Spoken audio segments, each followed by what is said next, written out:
Hello everyone, and welcome to the History of Byzantium, episode 332. Not with a whimper, but a bang. In the year 404 AD, the Praetorian prefect Anthemius ordered the construction of a new defensive wall along Constantinople's eastern side. It took 9 years to raise a suitable structure across the 6-kilometre stretch from the Golden Horn to the Sea of Marmara. Halfway through their task, the work crews of New Rome were informed, as if to underline the necessity of their labour, that Old Rome had just been sacked by the Goths. Once the walls were finished, they stood as a marvel of Roman engineering. A triple wall, sporting 192 towers, now blocked the path of any invader. The sea flanked them on either side. The greatest single defensive network in the world had been created. As Antony Cordelis wrote, henceforth medieval cities would fall into 3 categories: unwalled, walled, and Constantinople.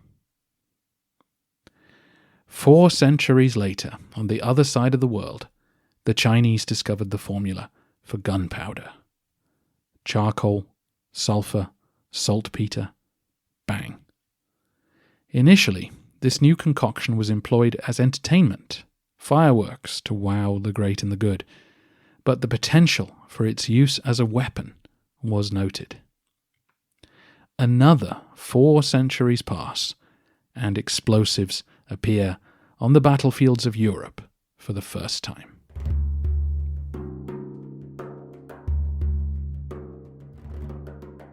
For today, our drumbeat signals the change of perspective from the emperor to the sultan. Constantine XI, Palaiologos, was born in February 1404, the 7th child of Manuel Palaiologos and Helena Dragash. He grew up during the long Ottoman Civil War and was then sent to the Peloponnese. There he learnt to fight and to govern, as he and his brothers eliminated the various Latin lords who still resided in the Morea. He was humbled after seizing Athens during the Hungarian-led crusade of the 1440s. Sultan Murad brought a huge army to raid the Peloponnese and reduced Constantine and his siblings to vassalage. When his brother John died in October 1448, Constantine found himself next in line for the throne. Despite being married 3 times, John had failed to produce an heir, and Constantine's other older brothers had all predeceased him. His scheming younger brother Demetrius lobbied for the crown, but their mother and most government officials preferred Constantine. Sultan Murad also gave his assent, so the 43-year-old arrived in Constantinople in March 1449 and dispatched Demetrius to the Peloponnese to join his other brother, Thomas. Constantine had shown initiative and bravery during his time in office, but there was little he could achieve as emperor. The Romans were surrounded on every side by the Ottomans, who had just put the Hungarian threat to bed for the foreseeable future, while the capital itself was torn between Unionists and anti-Unionists. Most of those who'd travelled to Italy with the Emperor John wanted to honour the deal they had made with the Pope, while a few had recanted and joined the anti-Union party, who pointed to the Hungarian dead on the field at Varna as evidence of God's disapproval of the Orthodox capitulation. Constantine was in a difficult position. It would have been suicide to join the anti-Unionists. The Romans were dependent on Latin help to survive, but to persecute them would be disastrous too. They would become martyrs, and he would be seen as a Catholic puppet. With so few people left in the empire, he couldn't risk alienating anyone. And so, Constantine was not crowned emperor. His excuse was that he was in search of a new wife, having been twice widowed, and so the coronation could wait until a suitable bride was found. But it seems likely that he avoided holding such a grand ceremony because through it he would have to confirm or reject the union with Rome, and it would be safer to do neither. This was not politically problematic, as emperors were proclaimed by consensus rather than by the actual ritual of coronation, but it was symbolic of the paralysis in the city. Constantine met with both the Unionists and anti-Unionists and tried to charm them, but they wouldn't move from their positions. The anti-Unionists had even begun to worship separately from the patriarchal establishment. The atmosphere in the city's churches was increasingly toxic. 3 years later, the Patriarch, Gregorius III, abandoned the city and moved to Rome. He couldn't find a solution to the crisis and preferred retirement to further conflict. He didn't officially resign, though, and so no new patriarch was yet appointed. Again, Constantine chose the path of least resistance to avoid a public discussion on the issue of union.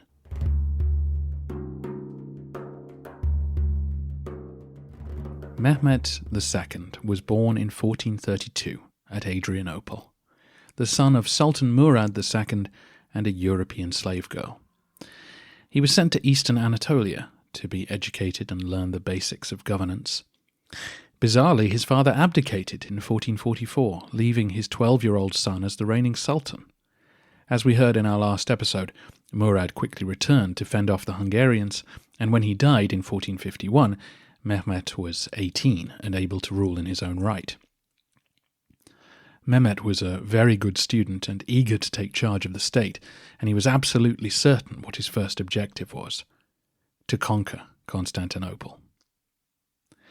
Capturing the city had been on the Ottoman to-do list for a very long time.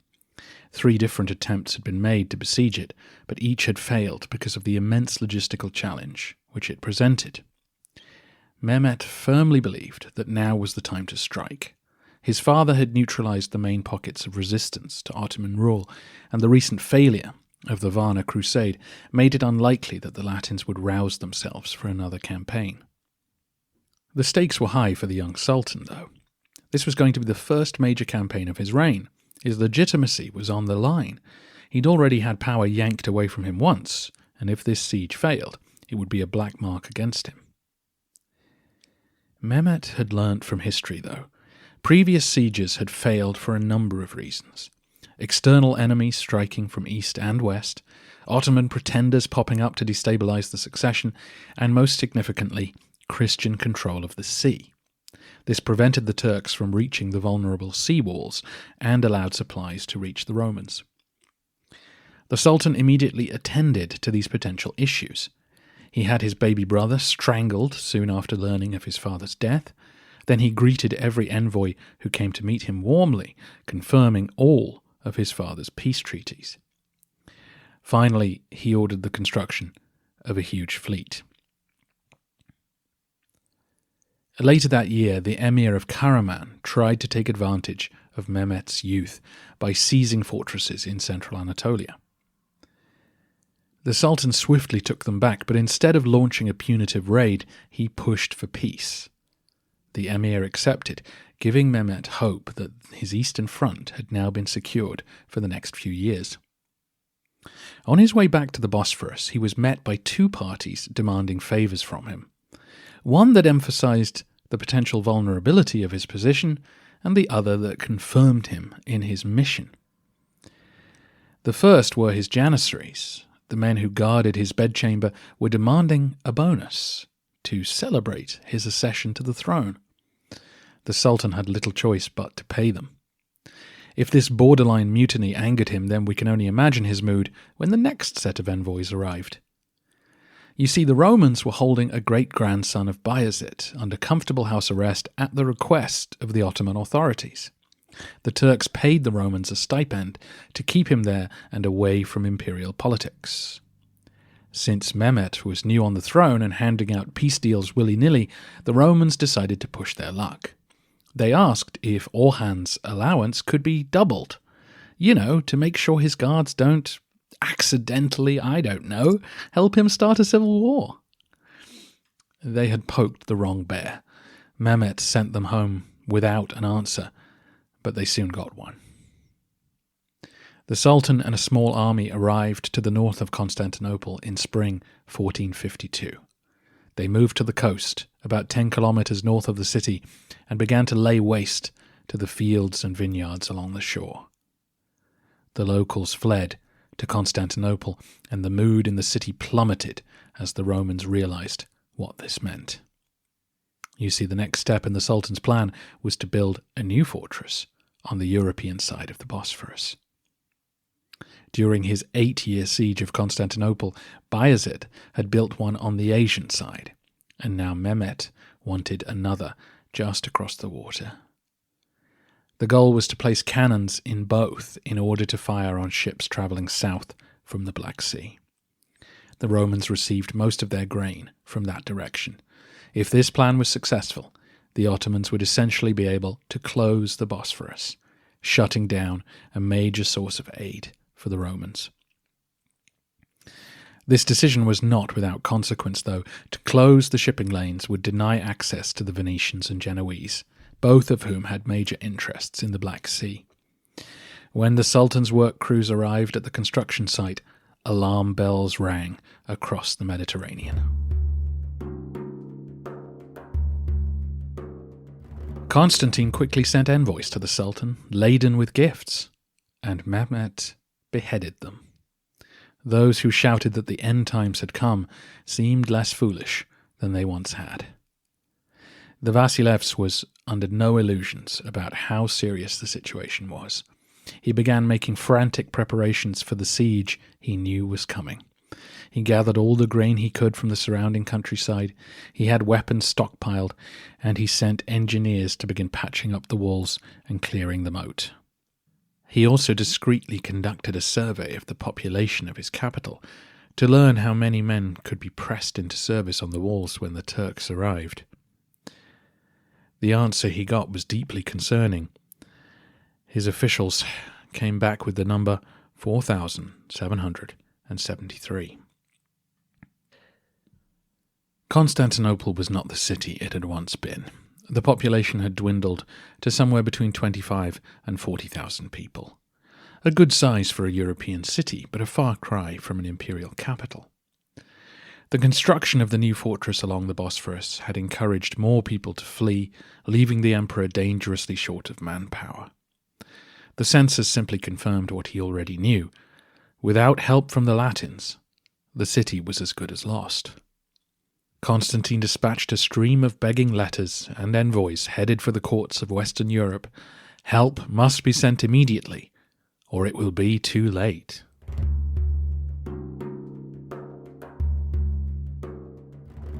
Mehmet now toured the land walls of Constantinople so that he could see for himself what he had already been studying on paper. Meanwhile, the castle on the Bosphorus was complete by September and still stands today. Once cannons were mounted on the battlements, it gave the Turks theoretical control over ships passing through the straits.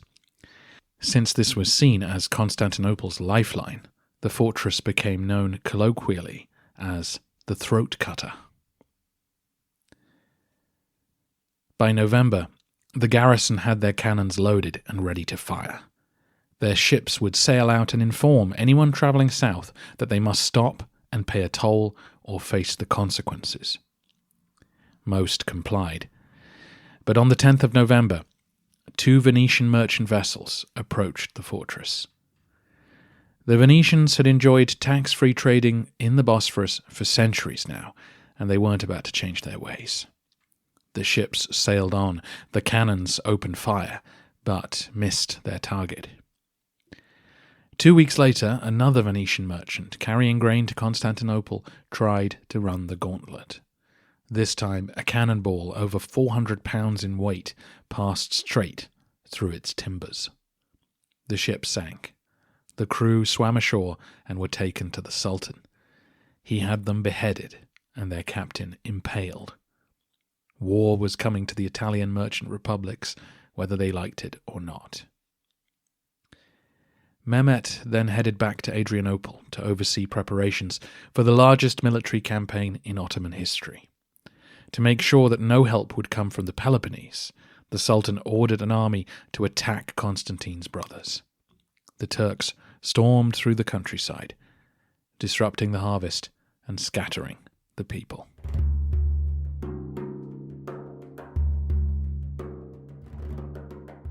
The response in the West was muted. Constantine's ambassadors offered everything they could to elicit aid. Trading privileges were promised to any Italian or Dalmatian city that would send help.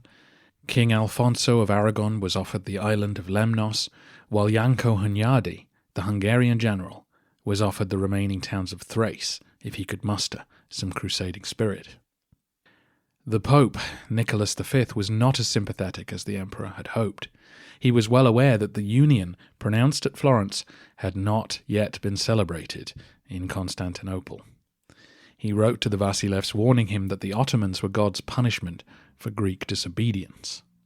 He agreed to send a cardinal to oversee the implementation of church union, and only then would he begin to organize a relief effort. Of course, the Romans spoke to the Venetians and Genoese as well. Both maritime republics were deeply conflicted. Their business model depended on the exploitation of Roman lands with no trade duties imposed. So they had every incentive to protect their safe harbour on the Golden Horn, not to mention their trade posts in the Black Sea, which the Ottomans were now threatening. Many Italians also felt that they had a religious duty to protect a great Christian city from the Muslims. As corporate entities, though, both states were pragmatic. If the Ottomans wanted Constantinople, they would eventually take it. Declaring war was a bad, long-term move. Better to maintain a neutral stance to protect their profits. They did understand that the more land Mehmet gobbled up, the less likely he was to play nice with them, but war was always going to be the more expensive option. Both states moved slowly and cautiously. They forwarded the Roman pleas to the French, Spanish, and Hungarians, hoping that they would do the work for them, while debating internally exactly how to respond. In the end, Genoa would declare its neutrality, desperate to protect the status of Galata, its colony on the Golden Horn, while the Venetians, with great foot-dragging, offered to help the Romans. The Venetian Senate debated whether to simply abandon Constantinople to its fate, but the motion was rejected. The leading Venetian captain of the Eastern Mediterranean, Gabriele Trevisan, was ordered to travel to the Golden Horn immediately, but was only authorized to stay if the city was directly threatened. Constantine was left to sweat, unsure of what aid would reach him by spring, which was when he expected an attack to begin. In early December, the papal legate arrived with 200 gunners and crossbowmen in tow. This was Cardinal Isidore, who was quite an interesting figure. He was a Roman and had spent his early career in the Peloponnese. He was eventually made the Metropolitan of Kiev and enthusiastically supported church union in that role. Unfortunately, the Russians did not, and he was thrown in jail. He was eventually released and promoted to be a cardinal by the Pope. He used money the pontiff had given him to hire Italian mercenaries as he made his way to Constantinople, and the hope was that these 200 men were the vanguard of a much larger allied force that would come to the city's rescue. In the meantime, though, they were here to enforce church union. Constantine had no choice but to comply. On the 12th of December, the emperor and Isidore, standing in for the absent patriarch, entered the Hagia Sophia to celebrate the reunion of Eastern and Western churches. The decrees of union, as recited at Florence, were read again. The anti-unionists boycotted the ceremony and argued that the great cathedral was now tainted. It was in this atmosphere that one of our historians wrote the famous line, "It would be better to see the turban of the Turks reigning in the centre of the city than the Latin mitre." Though the quote is probably fictitious, it does capture the mood of the moment. Some amongst the anti-unionists felt that a Turkish takeover would at least preserve them from Latin domination, while there were plenty of others who felt subservience to Rome was obviously preferable to becoming slaves of the Sultan. At this point, true independence seemed impossible. Now that the churches were united, Constantine had to confront the Venetians resident in his capital. He desperately needed their support if he was going to make it through this. Without their ships, the Romans could not hope to hold the Golden Horn. Cardinal Isidore worked with him as they sat down for a tense meeting with the Italians. The Venetian bailo, the community's leader, Girolamo Minotto, was in favour of openly joining the Byzantine cause. His people were settled in Constantinople, after all, and they had friends and family amongst the Roman population. At a crucial gathering a few days later, the leading Venetians in the city voted in favour of fighting. And it wasn't just the resident Italians who joined in. Gabriele Trevisan, under strict orders not to get Venice involved in war if he could avoid it, agreed to stay. The bailo then made a courageous decision. He ordered the various merchant ships which were in the city on business to stay and join the fight. Initially, he urged them to volunteer. They had seen the Ottoman guns in the Bosphorus. Their livelihoods were on the line. He asked them to help defend their brothers and sisters who lived in the city, as well as stressing their Christian duty. But in the legalistic world of Venice, the final decision was made for them. Minotto ordered them to remain, under threat of a heavy fine should they attempt to leave. Everyone wrote home to explain the situation to the Senate and to beg for more help. Debate over the details of this decision continued over Christmas and well into January. The Vasilevs agreed to pay the expenses of the merchant cruise, which was fair, though finding cash was going to be a major issue for the rest of the siege.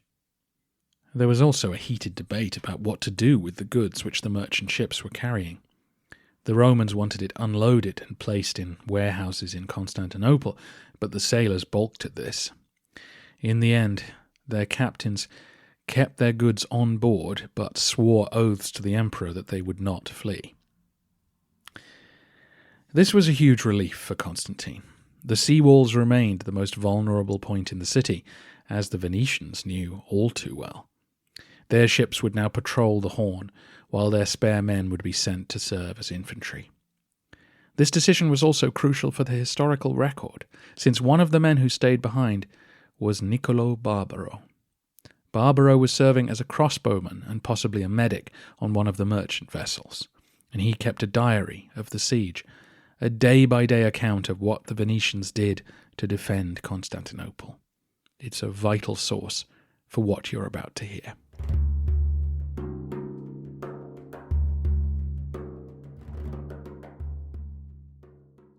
Up at Adrianople, the new year heralded the beginning of a mass call-up of Ottoman troops. The Janissaries ran the army, but below them were regular soldiers from across the Balkans and Anatolia, as well as the Sultan's vassals, mostly allied Christians who trudged reluctantly to Thrace.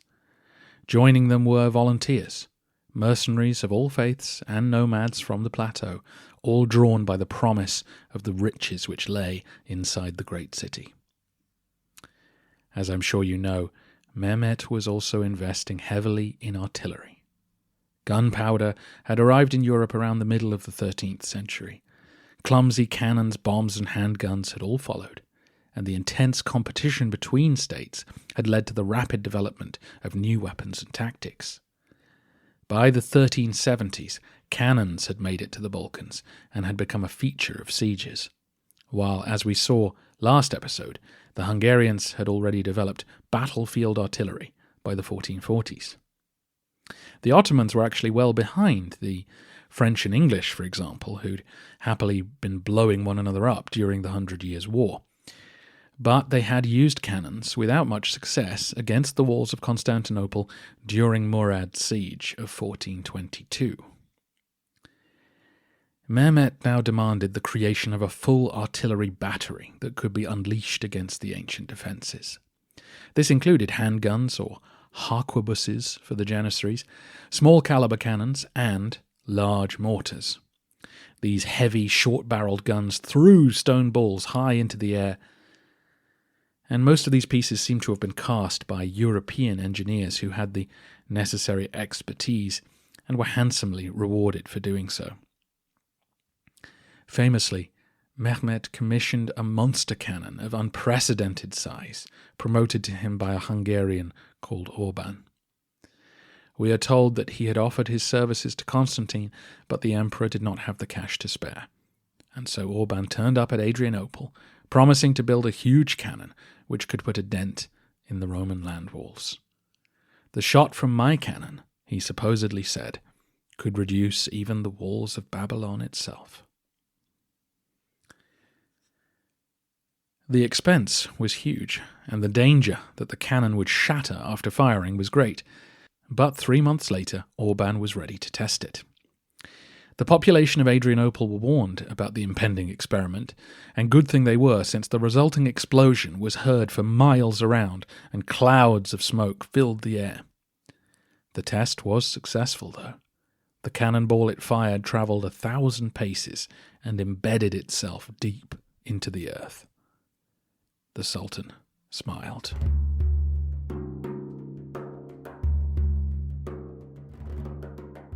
On the 26th of January, 1453, the Romans got the boost they needed. Several Genoese ships arrived carrying 700 men under the command of Giovanni Giustiniani Longo. There remains some debate about his biography, but he seems to have been born on Chios to one of the Genoese families who now ran the island. He became a professional condottiero, a mercenary captain, who fought in both Italy and the Aegean. It's possible he used his position to dabble in piracy, it's possible he was already known to the emperor, and it seems likely that he'd served as one of the chief officers at the Genoese colony of Caffa in the Crimea. Giustiniani responded swiftly to the news of the Ottoman threat. He'd recruited 300 mercenaries from Chios and Rhodes to add to the 400 Genoese who already served under him. He financed the mission from his own pocket, though he fully expected to be rewarded for his service. His men arrived with a good deal of military equipment, including an expert sapper who could direct counter-siege operations. Given the paucity of his own forces and Giustiniani's experience, Constantine promoted the condottiero to the rank of protostrator and put him in charge of the city's defences. As a reward, he gifted him the island of Lemnos to govern, should they all make it out of this alive. That might sound like quite the promotion for a man who'd only just arrived, but Constantine knew that his own men had nothing like the discipline and experience of Giustiniani's troops. It would also avoid any potential squabbling or treachery from his own nobility, as well as freeing the emperor up to focus on morale and governance. Other volunteers drifted into the city over the next couple of months and were immediately put under Giustiniani's command. On the 26th of February, though, some went the other way. 7 Venetian merchant ships slipped out of the harbour at night, taking 700 people with them.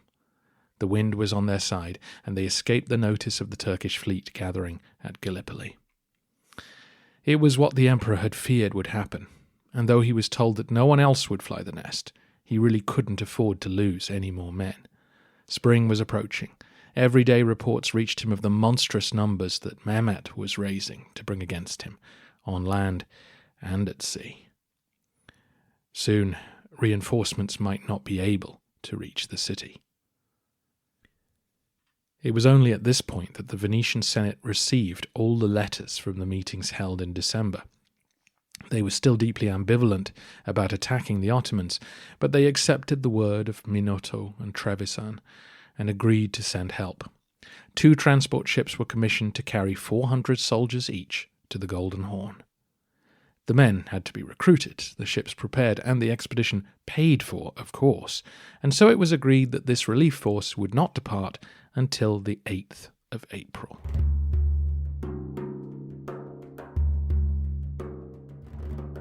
At Adrianople, the Sultan was coming to terms with the sheer scale of the campaign he was about to launch. He had called up all the soldiers he reasonably could, something in the region of 60,000 men. They were now eating their way through the storehouses of Thrace. Pack animals by the thousand were appearing from the hills of the Balkans, and markets were being established along the road towards Constantinople. More resources were being diverted south to Gallipoli, where sails were being hoisted on the huge new fleet that had been built, while Anatolian units began crossing the Bosphorus and camping outside the throat cutter. Teams of engineers were sent south to reinforce the bridges and roads over which this mass of humanity and their enormous cannons would soon have to travel. The Sultan's advisors were feeling distinctly nervous about the enormous expense that their young ruler was going to. By their estimates, there would be over twice as many people outside the walls of Constantinople as there were inside them. According to Anthony Caldelis, as much as 5% of the adult male population of the Ottoman world would soon be in the vicinity, consuming the labour of about 1 million others. In other words, this siege had better succeed quickly, or it was going to bleed the state dry. We might question whether a 20-year-old really planned all of this. Surely the Ottoman High Command were the real driving force, but that does not seem to be the case. Amongst those who opposed the campaign was the Grand Vizier himself, Chandali Halil Pasha.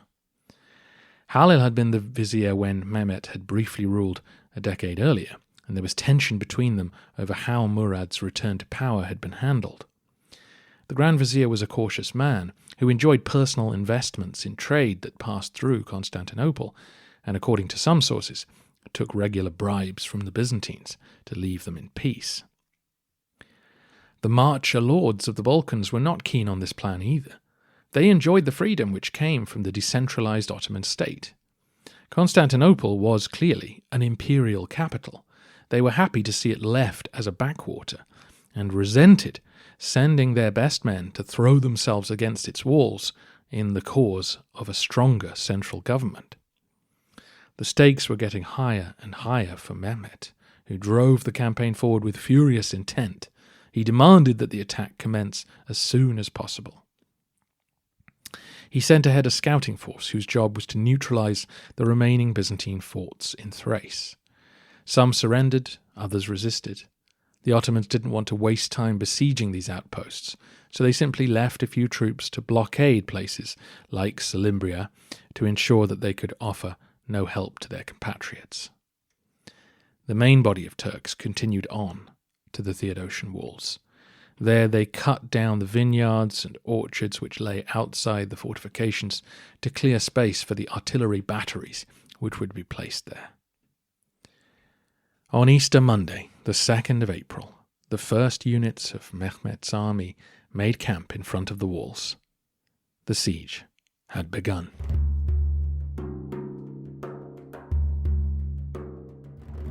The mood inside the city was one of deep anxiety. Everyone had spent the winter preparing for the struggle of their lives, though the Byzantine elite had somewhat conflicted feelings. As we discussed when the Ottomans besieged Thessaloniki, or when Manuel built his wall across the Isthmus of Corinth, rich Romans no longer fully identified their interests with those of the Byzantine state. Since the empire had lost most of its territory, the only way for families to grow wealthy was through trade, tapping into the Italian trading networks and investing in overseas ventures. It was therefore possible to imagine life without a Roman Empire.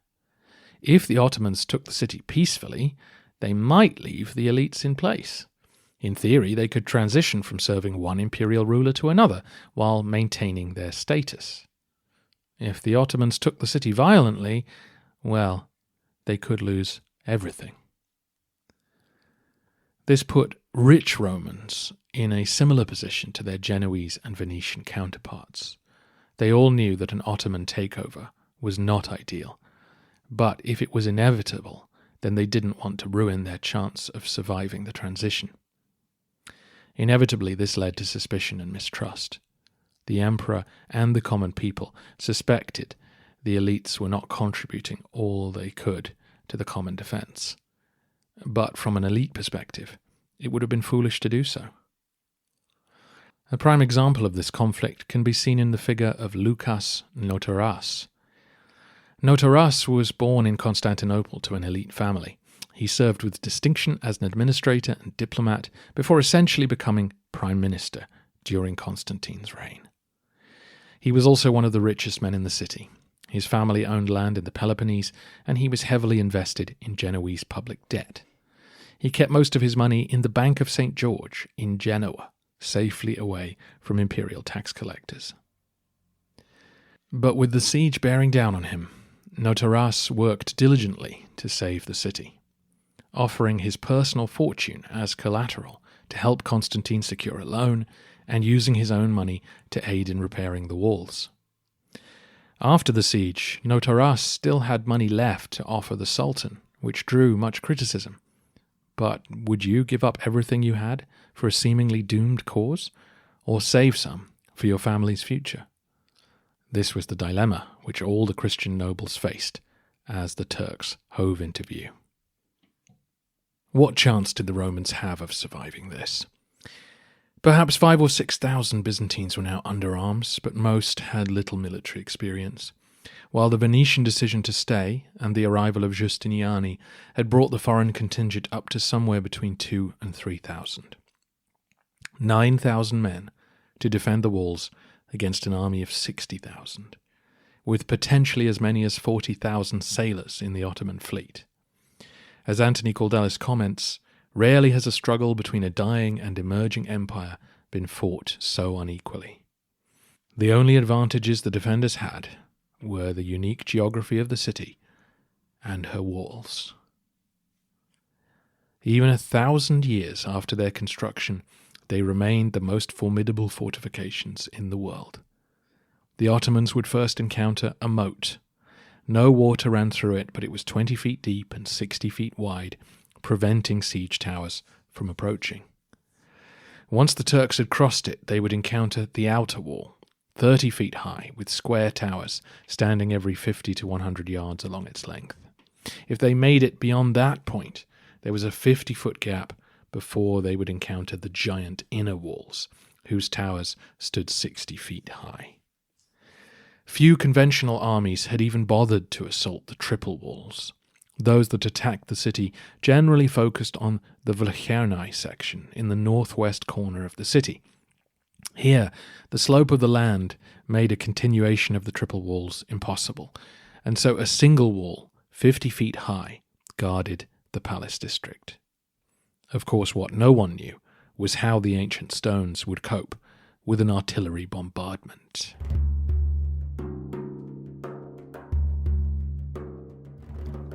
Mehmet did not have high hopes for his fleet, as we'll get to in a moment, and since he could not afford to wait and starve the Romans out, he knew he would have to break through the land walls.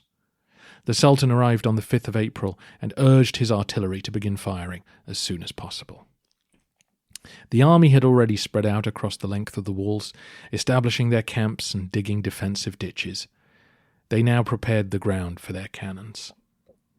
Embankments of earth were piled up to get the weapons to the desired elevation, and wooden platforms constructed to help absorb the recoil.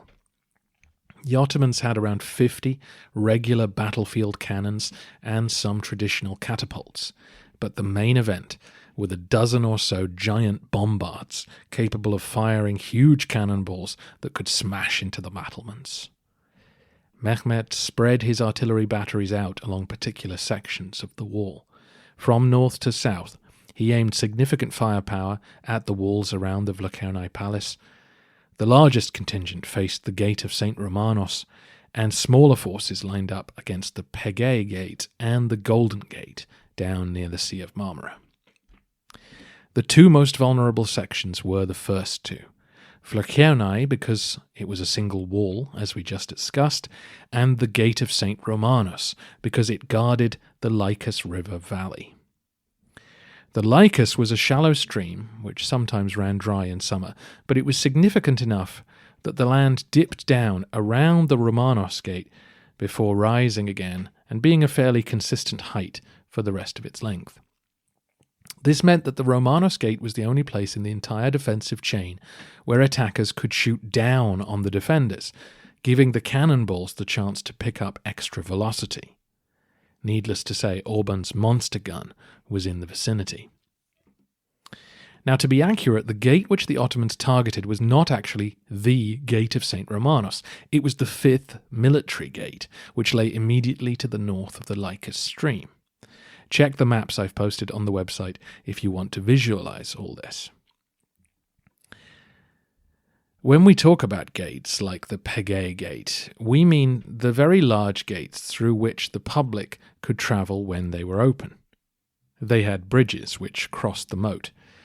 In between these large gates, though, there were lots of smaller military gates which allowed soldiers through the giant inner wall so that they could man the outer walls.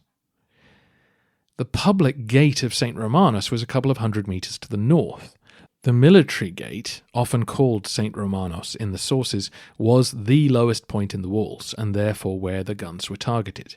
So when we talk about the Romanos sector, you now understand that we mean this whole area where the land dips down. And when I talk about the gate, I mean the military gate at the center of the valley. The two southern gates, the Pegay Gate and the Golden Gate, were not particularly vulnerable to attack. So why did Mehmet bother attacking them? Why not concentrate all his firepower on the vulnerable sections to the north? In part because the Sultan had so many men and machines that he wanted to make use of them all, but mainly because he wanted to stretch and exhaust the defenders. The Sultan had reports on how few people were defending the city, and he wanted to make sure they were spread out across its length, unable to coalesce around one spot and hold him back. Before he unleashed his cannons, he sent envoys to the walls to offer peace terms. If the people of Constantinople surrendered, then their lives and property would be secured. If they resisted, then it was all forfeit. The Vasilevs rejected the terms. On the 6th of April, the guns began firing. This was just range finding, but the psychological effects were instant. When Orban's bombard was fired, people rushed out into the streets in terror. One source describes it. There was a fearful roar first, and a shaking of the earth beneath and for a long way off, and a noise such as never was heard before. Then, with an astounding thunder and a frightful crashing and a flame that lit up all the surroundings and then left them black, the rod, forced out from within by a dry, hot blast of air, violently set in motion the stone as it came out.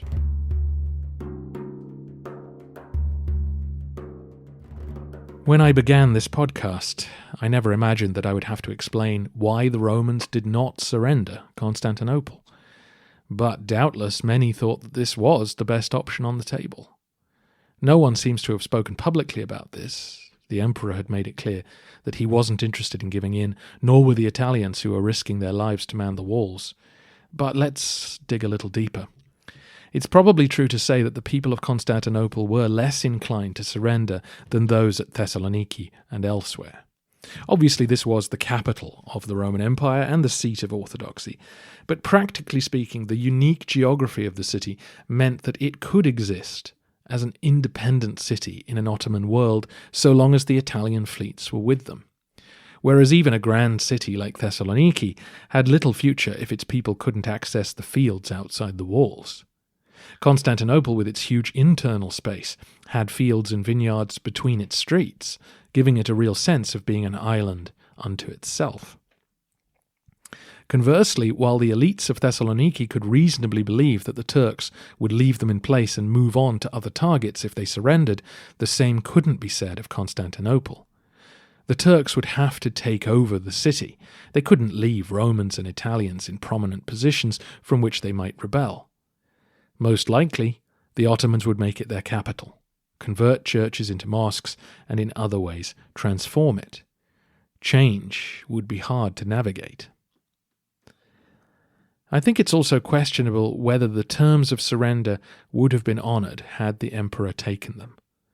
Mehmet had spent such a colossal amount on this campaign that it would have been difficult not to recoup some expenses, not to mention the agitation from the tens of thousands of men who saw the sack of Constantinople as their own get-rich-quick scheme. Before the peace terms had even been offered, the Romans had deployed troops across the length of the city. They also dragged a chain across the Golden Horn. It stretched from a tower in the sea walls across to a tower on the shore at Galata. It floated on large round blocks of wood which kept it on the surface of the water. The Genoese colony there had declared their neutrality and made no official moves to assist either side. In practice, of course, individuals from Galata sold goods and information to both sides. Giustiniani and the emperor both set up camp in the St. Romanos sector. If this was where the Ottomans were going to concentrate their attacks, then this is where the defence must be at its strongest. About 2,000 men were under the direct command of the condottiero. The defence of Vlachernae and its palace was given to the Venetian Bahilo, Girolamo Minotto. This made sense, since he would be right next to the Golden Horn and could maintain contact with the fleet. Gabriele Trevisan would stand guard over that section of the seawalls, and the Vasilevs gave the Venetians the keys to 4 of the city's gates, an acknowledgement of how reliant he was on them to hold off the Turks. They also agreed to parade along the land walls, waving the banner of St. Mark, letting the Sultan know that the Venetians stood against him, with the implication that reinforcements were on the way. A Theophilus Palaiologos took charge of the defence of the Pegay Gate, while some other Venetians held the Golden Gate further south. A mobile reserve of about 700 men was stationed near the Church of the Holy Apostles in the centre of the city, so that they could rush to whichever trouble spot needed them, indicated by the ringing of bells. Members of the Cantacuzínos family, as well as Lucas Notaras, were stationed close to the emperor. With the defenders stretched so thin, there were large sections of the wall guarded by only one man, essentially a lookout who would call for help. The Romans were reasonably confident that no attack would come along the rest of the seawalls, as the currents there made it hard for ships to stop. But they still needed eyes in those places, and so Cardinal Isidore guarded the eastern seawalls, some Catalan mercenaries watched over the area to the south of the Hagia Sophia, and Prince Orhan and his Turkish retinue guarded the southern harbours. Given that he would definitely be put to death the second Mehmet got his hands on him, there seemed little chance of treachery. It's just worth pointing out that the people defending Constantinople were all men of the eastern Mediterranean. It's often reported as the Venetians and Genoese who fought with the Romans, and while that's obviously true, there is a bit more nuance there. Giustiniani was born on Roman Chios into the occupying elite, and having served in Kaffa on the Crimea, he would have seen Constantinople as a vital, friendly Christian port whose conquest might destroy his way of life. Cardinal Isidore was a Roman. Girolamo Minotto lived in Constantinople, as did most of the Venetians defending it. Even the ship captains who were forced to remain behind were those who traded in the Black Sea, a sea which might be closed to them if the Ottomans won. In the end, there were very few true Western Europeans in the city. It was those for whom Constantinople actually mattered, who showed up and put their lives on the line. On the 9th of April, the Allied fleet anchored itself along the chain in the Golden Horn, waiting for the Turkish navy to appear. Between them, the Romans, Venetians, and other allies had 27 ships, including several hulking great transports, far larger than anything the Ottomans would have at their disposal. Any battle in the Horn would essentially be between men on ships firing missiles at one another, and the superior size of the Venetian galleys would be invaluable. 3 days later, the Turkish ships appeared. They sailed from Gallipoli and moved menacingly past the Golden Horn to make harbour in a small bay to the north of the city on the European side, modern Besiktas. As they passed by, they made a huge noise.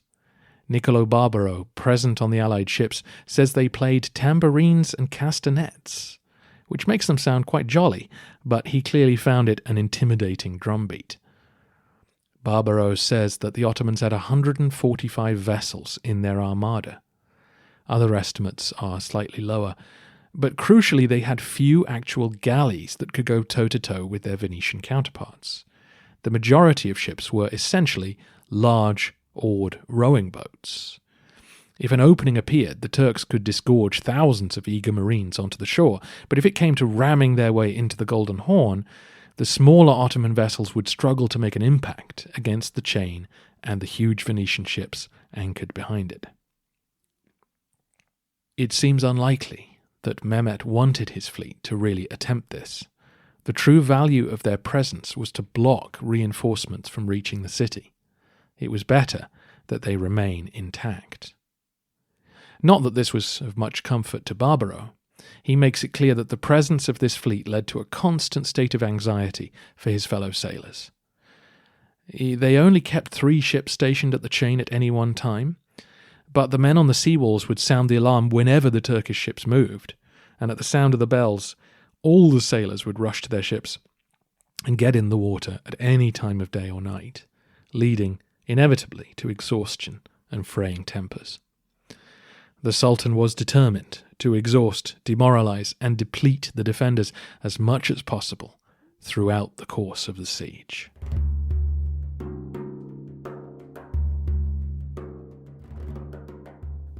On the 12th of April, the bombardment began in earnest. This was modern warfare breaking through the silence of medieval history. The relentless sound of explosions must have been traumatic for defenders and attackers alike, deafening ears, shredding nerves, and seeping into nightmares. The guns would sound almost continuously throughout the hours of daylight for the rest of the siege. Some would become numb to their monotonous sound, others never would. Orban's cannon could fire a ball over 1,400 pounds in weight, but the bombard became so hot that it was in real danger of splitting soon after firing. It had to be carefully treated with oil and only fired 7 times a day. Its smaller siblings could be fired more often, and soon huge gashes began appearing in the outer walls and towers of the Theodosian fortifications. It took the Turks time to deal with cannons slipping across the muddy ground and the occasional artillery piece exploding, but eventually they were able to target the walls consistently, and slowly sections of the outer walls would fall off. Masonry which fell into the moat was ideal, since this would have to be filled in before any attack could be launched. When the artillery fell silent, excitable Ottoman soldiers would rush up to the walls, hurling stones and dirt into the moat and firing bows and handheld artillery at the defenders. They quickly discovered that there was no way through and suffered a steady stream of casualties. Apparently the Turks took pride in carrying their dead back to camp, though inevitably this made those dragging the corpses sitting ducks, and the Christians had no compunction about shooting them where they stood.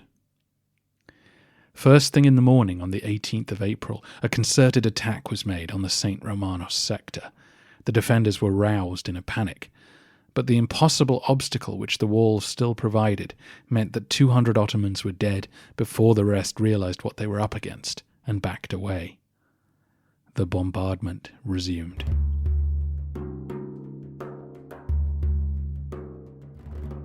On the 20th of April, huge excitement swept the city when 4 large ships were spotted heading north from the Sea of Marmara. 3 were Genoese vessels, which the Pope had sponsored to bring men and materials to the besieged, while the 4th was loaded with wheat supplied by the King of Aragon. The wind was with them as they sailed towards the city, cheered on by the people on the walls. But as they approached the Golden Horn, the wind dropped away, and the Ottoman fleet appeared in all its numbers. Dozens of Turkish ships now surrounded them as the Sultan rode excitedly around Galata to get a view of proceedings. As I hinted earlier, despite their vast superiority in numbers, the Muslim ships were far inferior to the so-called Great Galleys which the Italians had mastered.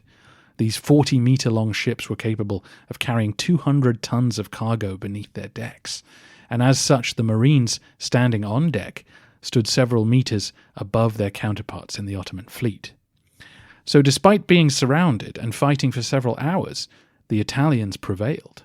Their gunners and crossbowmen fired a relentless stream of missiles down on their vulnerable enemy.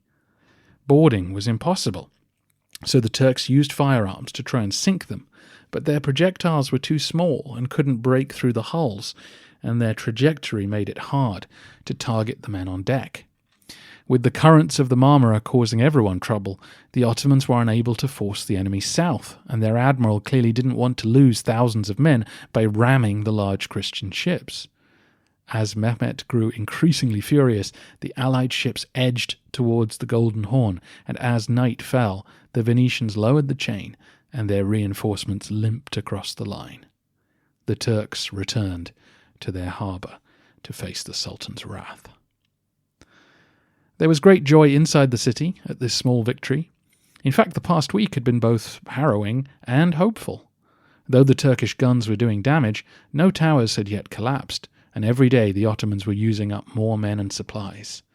The Christians had seen hundreds of dead enemies so far, compared to only a steady trickle on their side.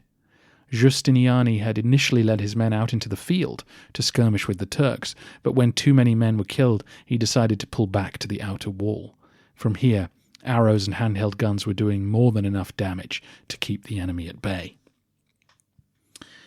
You might think, why not just man the inner wall, since it was the largest obstacle? But that would have meant surrendering the outer wall, which would allow the Ottomans to spread out their attacks across its length, potentially throwing up too many ladders for the defenders to deal with, whereas manning the outer wall allowed the defenders to bottle up enemy attacks. The Ottomans could only cross where they had filled in the moat, which meant the Allies could load the nearest towers with defenders and rain fury down on the attacking column. The Allies did have cannons of their own, but they had to be placed on top of the walls in order to strike the Ottoman camp, and when they fired them, the walls shook violently, defeating the purpose of using them. They were withdrawn, and Giustiniani relied on smaller pieces to target the onrushing enemy. The Vasilevs had apparently begun to wail with grief when he was woken on the morning of the 18th by the sudden Ottoman attack. Years before, he'd been stationed behind the wall across the Isthmus of Corinth when the Turks had launched a similar assault. His men had fled in terror back then, and he assumed the same was about to happen. But Giustiniani's men held the Allied force together, and the relative ease with which they dispatched the onrushing enemy had given the emperor some comfort. The arrival of fresh men and supplies was also great news, but the hope was that it was only the beginning, that other crusaders would come to their aid, and that the anticipated Venetian relief fleet would soon be here. Little did they know that the merchants of Venice were moving at a snail's pace. Having announced that a relief fleet would depart on the 8th of April, the project was soon hit by multiple delays. The Venetians were at war with several of their neighbours in Italy at this time, and so raising the necessary troops was taking longer than expected. And more predictably, the merchants they taxed to finance the expedition were slow to pay up. It wasn't until the 19th of April that a single galley set sail from Venice. The rest of the supplies and reinforcements would have to be raised from their bases in the Aegean. Once formed, this small relief fleet would hopefully reach Constantinople by late May.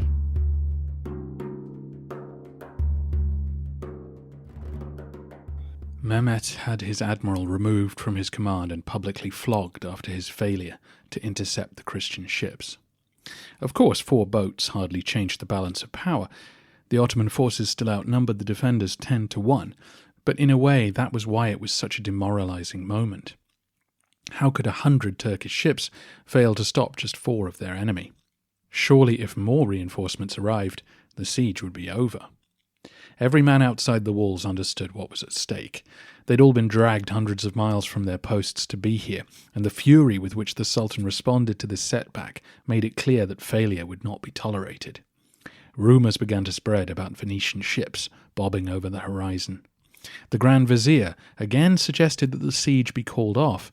The Romans could agree to further political subordination and increased tribute, but he could not persuade the Sultan. The siege would continue. The next morning, after 9 days of constant bombardment, a tower in the outer walls dramatically collapsed near the gate of St. Romanus. The defenders rushed in to try and patch up the breach, while the Ottomans sent waves of men in to find a way through. Once more, the defenders cut down 100 enemy, though they suffered nasty casualties themselves. In between waves, the guns continued to pound away, their operators encouraged by this sign that the defences could be breached. Though the Sultan was pleased to hear this, his mind was elsewhere. If it had taken a week simply to knock one tower down, how long would it take before a whole section was reduced to rubble? Too long, he thought. His men were using something like 1,000 pounds of gunpowder every day. His resources would not last forever. He needed to increase the pressure on the defenders if he was going to find a way to break through. So he put into action an audacious plan. He ordered his new admiral to drag dozens of ships overland around the Genoese colony at Galata and drop them into the Golden Horn. Cannons would be placed on the shore to prevent the Christians from attacking them as they slid into the water. The next day, April the 22nd, thousands of men disembarked from their ships and began clearing a path. This was no easy job. Galata is on a steep incline. The ships were going to have to be dragged uphill for a mile. The ships would be placed on rollers, covered in fat to grease them, and then pulled by hundreds of men and oxen. His engineers had already been planning for this eventuality, but from the point of view of the Christians, this all happened incredibly quickly. Throughout the day, news filtered through the city of this horrifying development. It was happening too fast for the Venetians to respond, and they were afraid of the cannons on the shore and of leaving the chain open to attack from the remainder of the Ottoman fleet. People scaled the seawalls to gawk, as eventually 72 Ottoman ships were slowly unloaded into the Golden Horn. As historian Kenneth Seton says, Mehmet had entered the inner harbour of Constantinople by the back door, secured his lines of communication with his fleet, exposed the northern wall of the city to attack, and thoroughly intimidated the Genoese. It was a demonstration of the immense power of the Sultan. The Allies held a meeting the next day to discuss what to do. Barbaro says that he and his fellow sailors were terrified of imminent attack, either a pincer movement by each wing of the Ottoman fleet, or of fire ships being launched at them down the Golden Horn. It was quickly agreed that this should instead be their plan of attack. They must burn the Ottoman fleet in the Horn as soon as possible. According to Barbaro, this plan was leaked to the enemy by Genoese informants, and the next day more guns appeared on the shore to protect the newly arrived ships. Who knows if that's true? As I say, individual Genoese profited from the siege by selling their services to both sides, but it seems just as likely the Ottomans wanted more firepower to protect themselves. For various reasons, it took the Allies several days to put their plan into action. And so it was that on the 28th of April a few ships set off 2 hours before sunrise to try and catch the Turks unawares. They failed. The lead ship was struck by a cannon and sunk, ending the attempt to set fire to the Ottoman ships. The enemy sallied out and tried to capture the Allies. Once more a fierce battle between the hulking Italian ships and the smaller oar-powered Turkish vessels ended in stalemate. The Allies limped back to the safety of their fleet, while the Turks publicly executed the Italian sailors who'd swum to shore. Ultimately, no serious attack came from the Ottoman fleet. Only the smallest ships had been carried overland, ships which had no real chance of defeating a Venetian galley, but they didn't need to. They'd accomplished everything that Mehmet wanted. The emperor was forced to spread his meagre resources ever more thinly. Barbaro comments that a larger number of Allied ships now had to be stationed permanently at anchor, further exhausting their crews. Despite the sea being the major theatre of action during this week, there was no let-up at the walls. The guns continued to pound methodically away, smashing into the battlements and deafening those who stood behind them.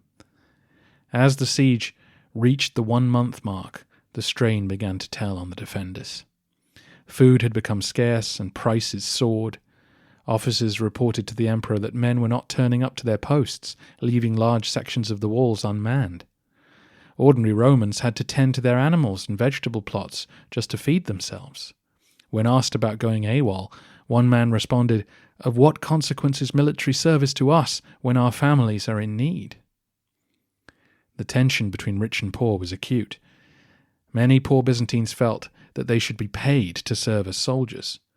Despite the existential threat the city faced, they simply couldn't survive without money, and many commented bitterly that the houses of the wealthy were well stocked, not just with food, but cash, a fact borne out by what was discovered after the siege. The Vasilevs responded by setting up a commission to raise more money. They went around the houses of the rich to put pressure on them and confiscated treasures from churches to melt down. The money was used to buy food for the poor and put something in the soldiers' pockets. Every day explosions continued to roar in the distance and cannonballs smashed into the land walls. Piecemeal damage was done to other sections, but it was along the St. Romanos sector that the outer wall was being slowly reduced to rubble. Every day the Turks would charge forward and probe for weakness. Some would bring ladders and attempt to surprise the defenders, while others continued to hurl debris into the moat. The Ottomans also opened a new front, using cannons from their Golden Horn harbour to smash the sea walls. The Byzantines responded with cannon fire of their own, though they were running low on gunpowder. If there was good news to be found, it was in the success of Giustiniani's countermeasures. Every day, his men worked relentlessly to plug the gaps created by the cannon fire, and their solution was ingenious. Where the outer wall had fallen away, the Allies installed barrels filled with stones. Then they piled earth over them and hides on top to create a makeshift rampart. The result? Cannonballs which struck the barrel line simply sank into the soft cushion of earth rather than having the shattering effect they had on the stone walls. The reality was that the climb over the moat and its retaining wall, followed by the barrel rampart, was exhausting enough to slow even the most determined attacker. As long as the defenders still had missiles and swords to finish them off, the defenders' advantage remained strong. All of this, remember, is taking place in front of the huge inner walls. Although they too were targeted, they proved harder to reach, and so the Ottomans focused on reducing the outer wall to rubble in the hope that they could reach one of the gates of the inner wall and break it down. Both sides were suffering a trickle of casualties every day. Ottoman dead may have been tenfold greater, but then they could afford that ratio. For now. The Emperor's great hope was that a Venetian relief fleet would soon arrive. He asked for volunteers to run the gauntlet of the Turkish ships and try to get to the Hellespont. He wanted them to find the Venetians and urge them to sail quickly to the city's aid. On the 3rd of May, a small Venetian galley, flying the Sultan's flag, with its crew dressed in the Turkish manner, darted out of the Golden Horn on a favourable wind. They escaped the attention of the Ottomans and made it out into the Marmara. Everyone prayed for their safe return.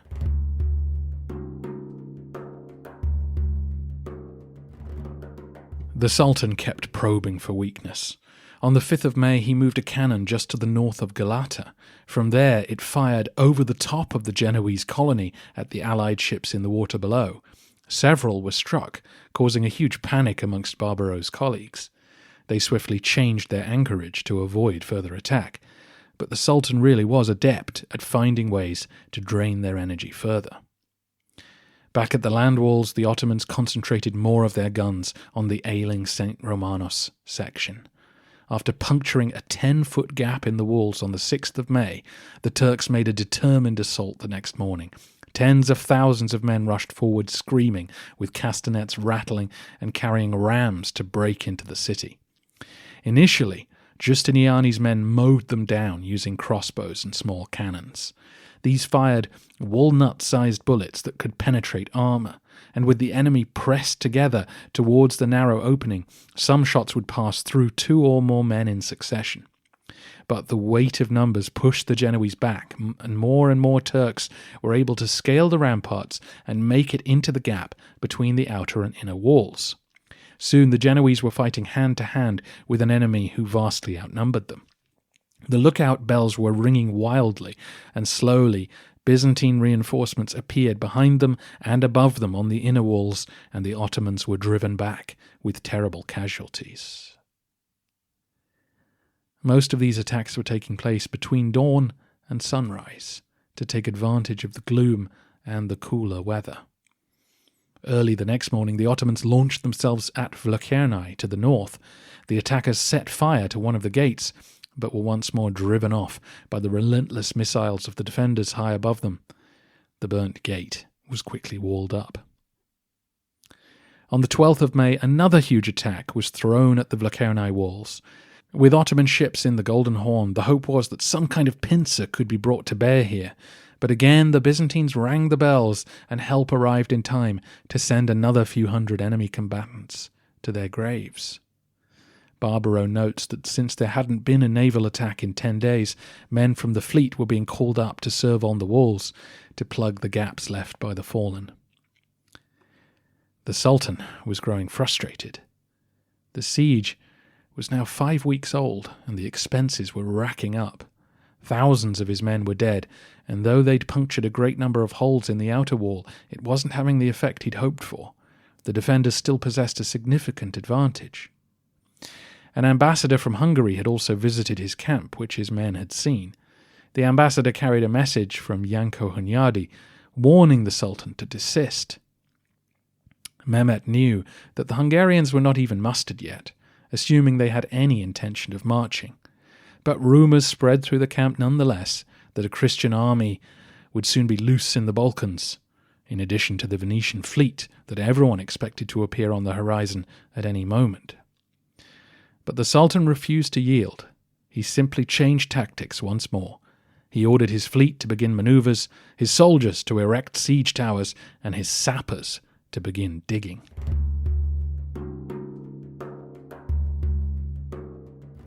The bombardment continued its explosive monotony over the next 10 days. At what point the Byzantines realized what was happening, we don't know. But on the 16th of May there was a flurry of activity. The Turkish fleet tried to capture the chain across the harbour, but were chased away. Then later that day, Giustiniani's counter-sappers confirmed that the Turks were digging a tunnel under the walls. Hidden by their own ramparts, the Ottomans had dug a long tunnel which snaked under the Vlachernae walls.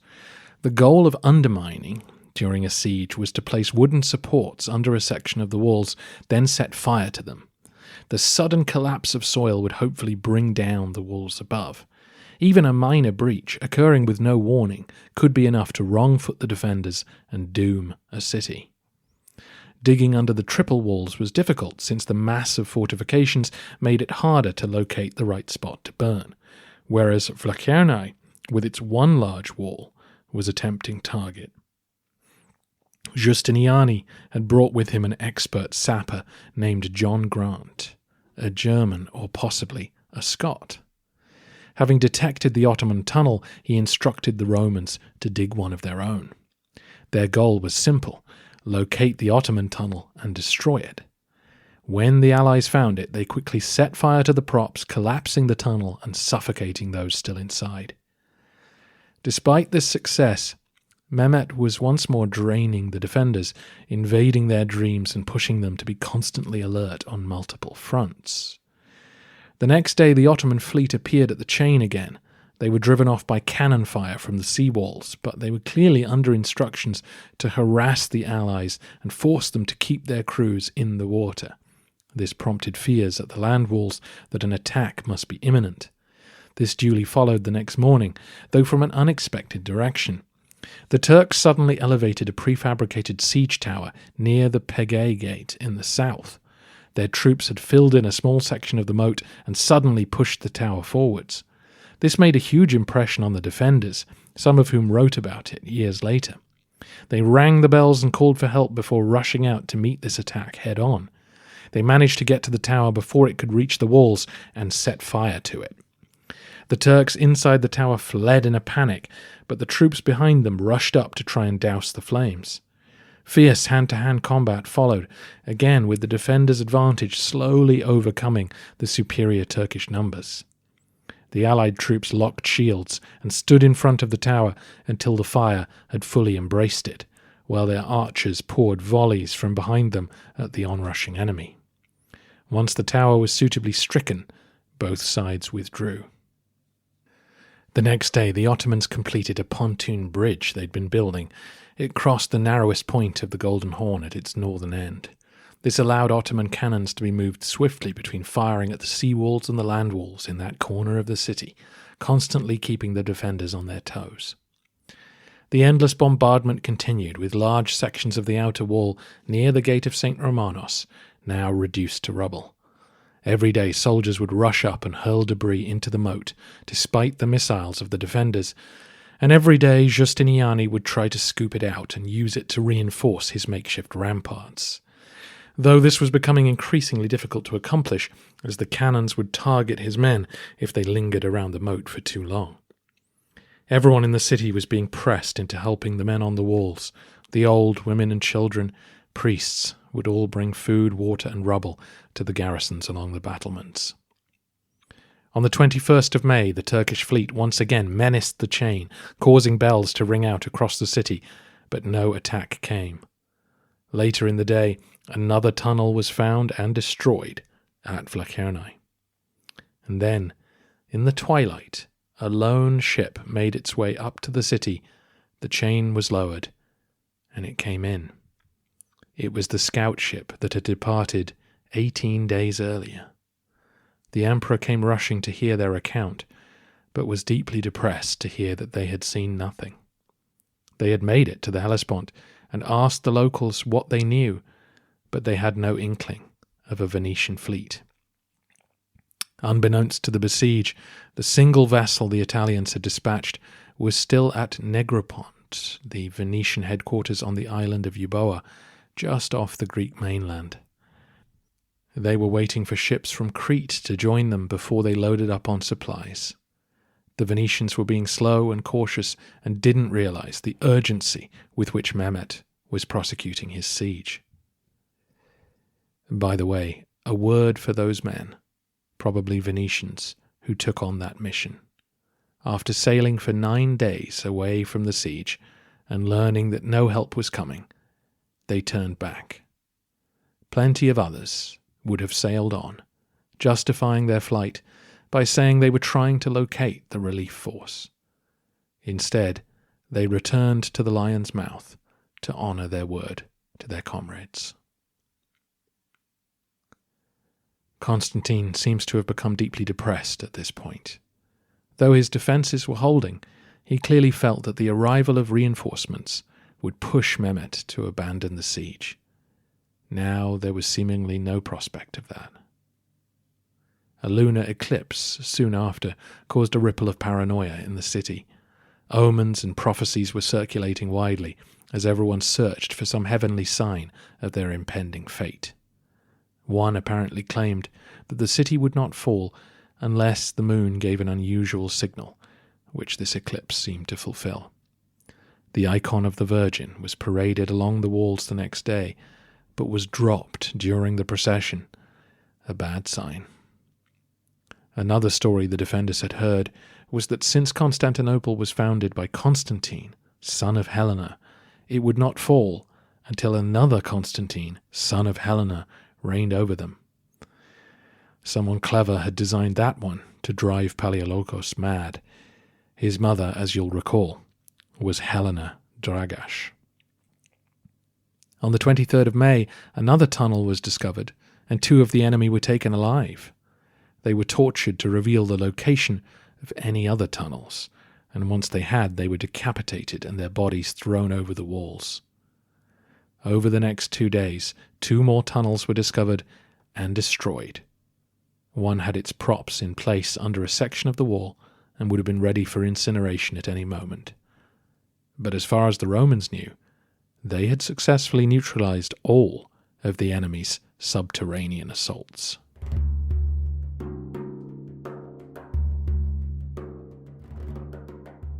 Sultan Mehmet II was at a crossroads.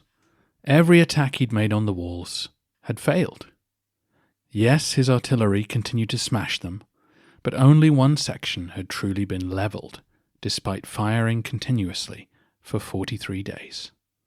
Orban's promise that his cannon could reduce the walls of Babylon had not been fulfilled. Simply scaling a rampart of dirt was proving too much for his men. The walls remained an obdurate obstacle, providing the defenders with enough height and depth to bring aid to whichever section was under attack. The fleet was too vulnerable to launch headlong at the Venetians. The siege towers had been foiled, and the undermining had failed. Thousands of his soldiers were now dead, and morale was beginning to waver. Rumours of Hungarian or Venetian assistance continued to burble. The Sultan knew that no aid was imminent, but he couldn't keep asking his men to approach walls that would not yield. He couldn't keep emptying his treasury into this maw. It was time to either take the city or abandon the siege. On the 26th of May, the Sultan held a council of war. He was determined to make one last concerted effort to break through before he would consider any other option. The plan that was agreed was unthinkable under any other circumstance. The Ottomans would launch a series of human wave attacks on the walls, using sheer weight of numbers to wear out the defenders and find a way into the city. Why was this so radical? Because despite what some films suggest, it was pretty rare for medieval soldiers to throw themselves against well-defended walls. If 50 of your colleagues were murdered in front of you, men usually ran away. Mehmet was proposing to force his charges to keep attacking the walls until thousands and thousands of them were dead. This meant using the threat of violence against his own troops to get them to comply. To be clear, I'm not saying that all-out assaults during sieges never happened. Of course they did, but generally men have a plan. They have a siege tower, or they have ladders, and only one wall to scale. They can endure the death of those around them if they believe they have a reasonable chance of success eventually. The Sultan was proposing to throw his men against the wall knowing that thousands of them had little chance of making it through, that a certain proportion of them were guaranteed death or maiming just to wear the defenders down. In many an army, such an order would not have been followed. It's testament to the immense authority of the Ottoman sultans and the fear they generated that the army did not waver. In fact, they were excited at the prospect of a huge assault on the city, though the reality of what they were about to do may not have dawned on all of them until the moment came. The sources concur that money, rather than jihad, was the primary motivation of Mehmet's men. Obviously there were lots of Christians in the army, but though some of his Muslim troops considered fighting infidels an important part of their work, and Mehmet made lofty pronouncements about the religious nature of this campaign, we know from a letter sent by his spiritual advisor that few among the army were interested in sacrificing their lives and becoming martyrs. He advised the Sultan to emphasize the potential booty on offer if he wanted to properly motivate them. Mehmet toured the camps the next day. There was to be no secrecy. In fact, he advertised what was coming and encouraged his men to party into the night, lighting huge campfires and singing and screaming as loudly as they could. There was no point in holding anyone back. If this attack failed, then the siege would be over. The following day he let his men rest, except for his gunners, who unleashed a fearsome barrage on the walls along the St. Romanus sector. That night more campfires were lit as the men stacked up their weapons and ladders. The final attack would begin at first light.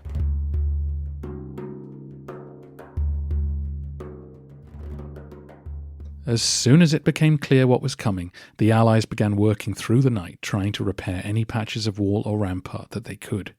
Any remaining missiles or armour were dragged to the 5th Military Gate. Tempers were fraying. Giustiniani asked Notaras to bring him one of the cannons from the sea walls, but the Prime Minister refused, preferring the gun where it was. The condottiero angrily responded with a threat to kill Notaras, which caused great offence. Barbaro says that a batch of new mantlets had been made ready for the final showdown, small missile-proof screens for an archer to operate behind. But the local Romans wouldn't transport them without being paid. So the Venetians put up money, expecting Notaras and other rich Byzantines to match their contributions, but they refused. The mantlets were left unused. The Venetians and Genoese down at the harbour were having arguments too, as was entirely predictable. The sailors with Barbaro must all have been working out how to escape if the worst happened. Genoese troops could probably take refuge in Galata, but the Venetians could not. To their great credit, a small band of Galatans crossed over that night, volunteering to fight with their fellow Christians. Amongst them was the nephew of the Podesta. Many living in Galata must have been emotionally torn throughout the siege. Earlier that day, Mehmet had sent an envoy to give the Romans one last chance to surrender. Perhaps with the end in sight, the Vasilevs would spare everyone the slaughter. The terms were the same. Constantine could even save his own skin and leave for the Peloponnese, but the city must be surrendered. But the Vasilevs believed that he could still hold the city. The Turks had been unsuccessful so far despite overwhelming numerical superiority. They were now signalling exactly where the attack would take place. The emperor could amass his resources in one spot. Why couldn't they survive again? Apparently the Vasilevs responded to the embassy by saying, "I do not have the right to give you the city, nor does anyone else who lives in it. By a collective decision, we will all willingly die and not try to save our lives." The Romans spent the night redeploying their troops, securing their families as best they could, and praying.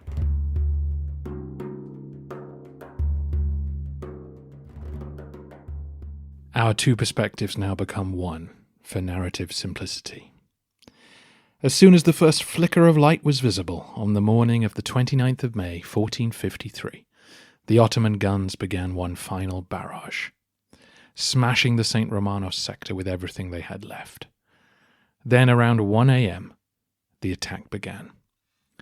The first wave of soldiers were the irregular Ottoman troops, volunteers from Anatolia and from the Balkans who'd been attracted by the prospect of booty, along with the allied troops sent from various Christian rulers as part of their vassalage. Over the course of the next hour and a half, they charged forward with ladders to try and gain access to the city. The results were predictably catastrophic. Because only a limited section of the moat was filled in, the attackers were funneled directly towards the stockades where Giustiniani's gunners and crossbowmen were dug in. Behind and above them were the Byzantine soldiers armed with bow and arrows, rocks and other missiles. It was a massacre.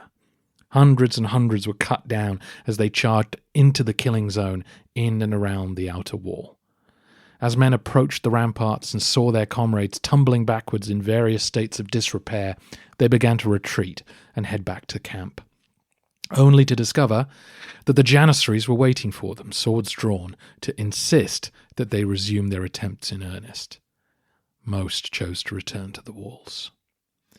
Fighting was now taking place all over the city. Some of the irregulars avoided the Romanos sector and tried to attack further north at Vlachernae, but were driven back. Further south, attempts were made to storm the Pegae and Golden Gates, but with far fewer men.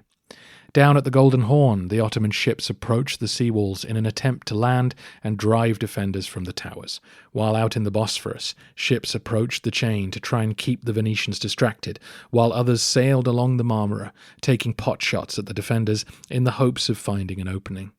Bells rang from every church and tower across the city to alert anyone who'd managed to find sleep that they were needed.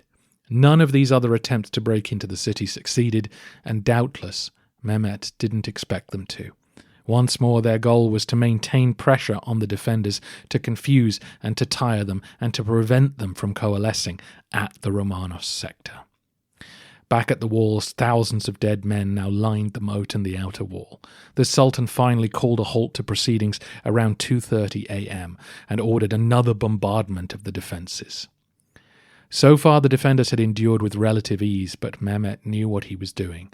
The Christians would barely have slept, then been on their feet fighting with relentless concentration for an hour and a half, all the time expending their energy and their stocks of missiles.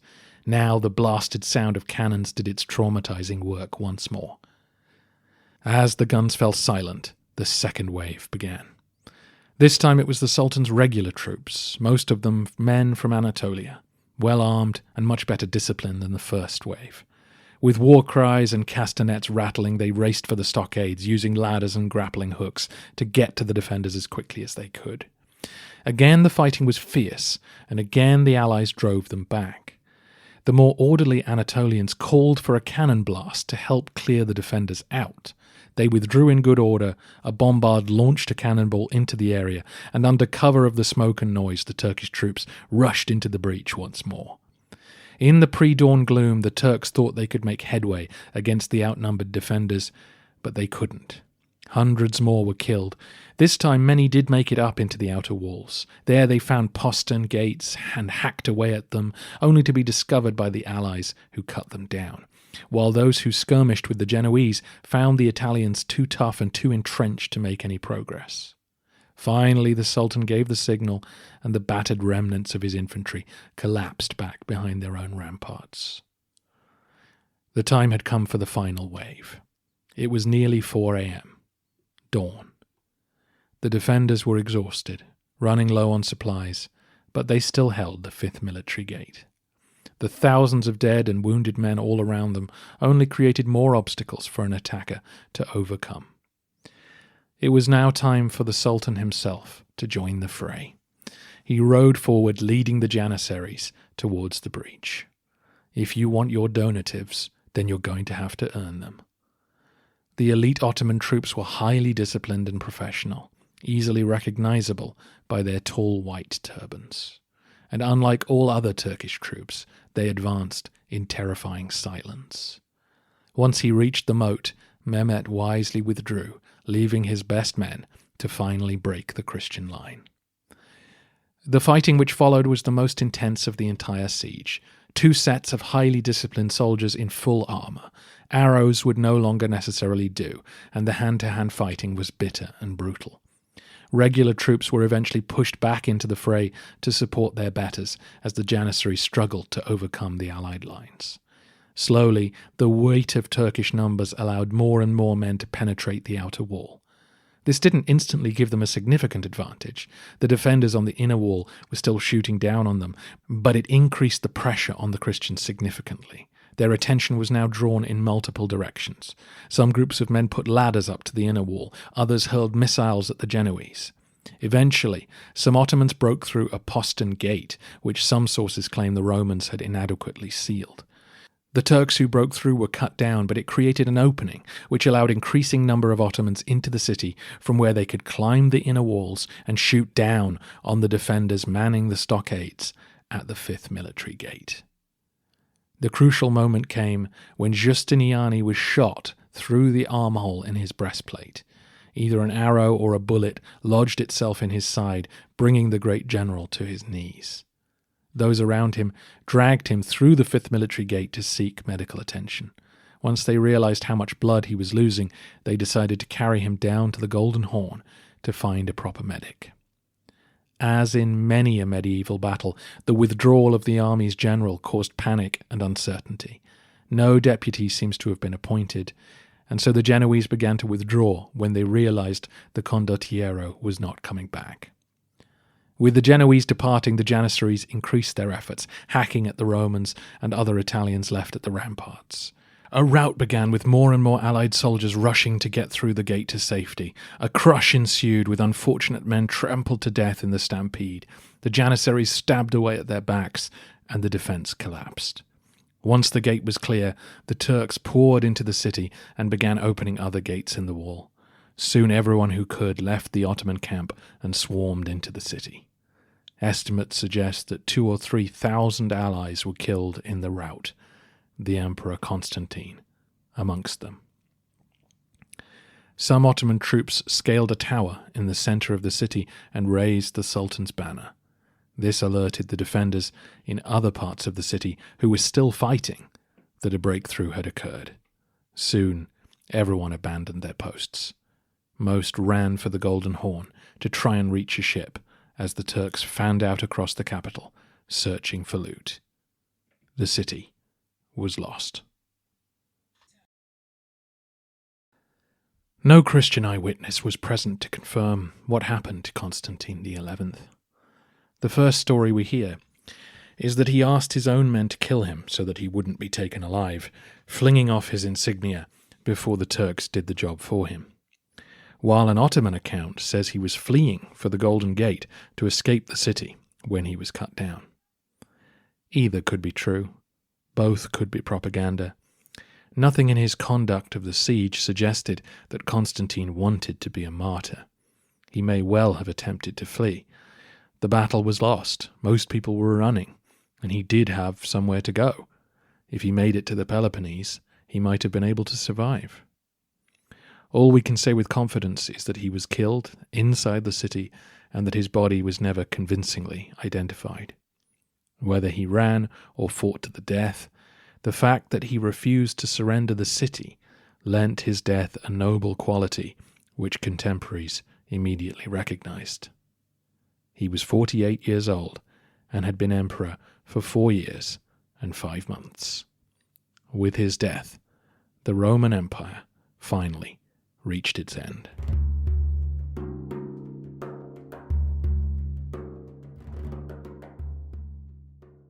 Over the course of this podcast, I've had many assumptions overturned, and today we have another. It seems that the fall of the city was far from inevitable, that the cannons did not reduce the walls to rubble, that the Sultan was not chilling in his tent waiting patiently for victory. Instead, it took an act of tremendous human sacrifice to force the breach. Had Giustiniani survived, it's possible that no breakthrough would have occurred, and that Mehmet would have packed his bags and left, leaving the Romans with a humiliating peace deal and extortionate tribute payments, no doubt.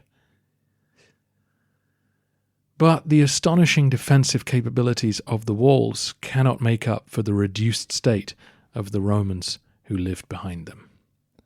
Had Mehmet walked away, it's hard to imagine what future the empire would have had. The siege had brought home the reality that Constantinople was really just an outpost of the Italian merchant republics. The only way for the city to remain a free port was for the Genoese and Venetians to work together, something that rarely happened. Neither side would adopt the city as their own and risk all-out war with the Ottomans, and so the Romans would have simply limped on until another sultan decided to take a crack at them. Better than conquest, surely? Perhaps, but subordination to the Latins was the price of survival, and many Romans saw no joy in that.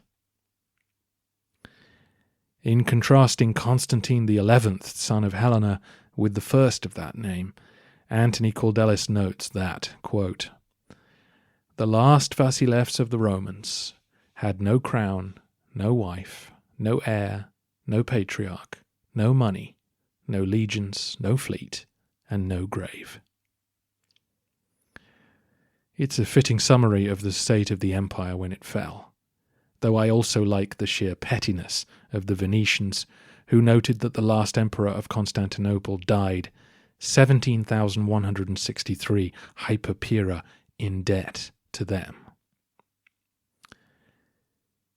In the end, Constantine's death did bring a glimmer of dignity to the end of Roman history, as Antony Cordelis puts it.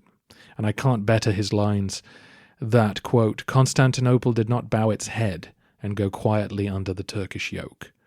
Constantine was a man of modest abilities, but he made sure the world knew that something epochal had just happened." Epochal is right. The Roman Empire had endured in one form or another for over 2 millennia, an achievement unmatched in Western Eurasia. I began by describing the walls of New Rome and the sheer length of time they'd stood. But the capital they protected was older still. When Constantine founded it, men still believed in Zeus. By the time it fell, the discovery of America was just 4 decades away. As a tale of survival, it doesn't get much grander than that. I hope you've enjoyed hearing my version of it. I so loved the History of Rome podcast. It tied together all the strands of Roman history that I'd absorbed across my life and weaved them together into a beautiful whole. I was so disappointed that Mike was going to stop in 476 AD that I wrote to him urging him to continue. But when it became clear he wouldn't, I wondered if I could possibly pick up the torch and run with it. It's been my absolute pleasure to do so for the past 13 years, and if you've enjoyed the ride across the past 2,206 years of history, then mission accomplished. This podcast is not over. I will continue on for some time to come, but for those leaving me here, I want to say thank you for listening. And thank you to all of you who've shown me kindness and support. Thank you for your feedback and your advice, especially over pronunciation. Thank you for your patience. If you're not a Patreon person, then there is a donate button at thehistoryofbyzantium.com should you feel the urge. And if you'd like to visit Istanbul with me, then I will keep running tours as long as there are listeners who want to go. Most of the land walls still stand today in 2025. Finally, thank you to listener RW for the title of this episode, which is far cleverer and more appropriate than anything that I would have come up with.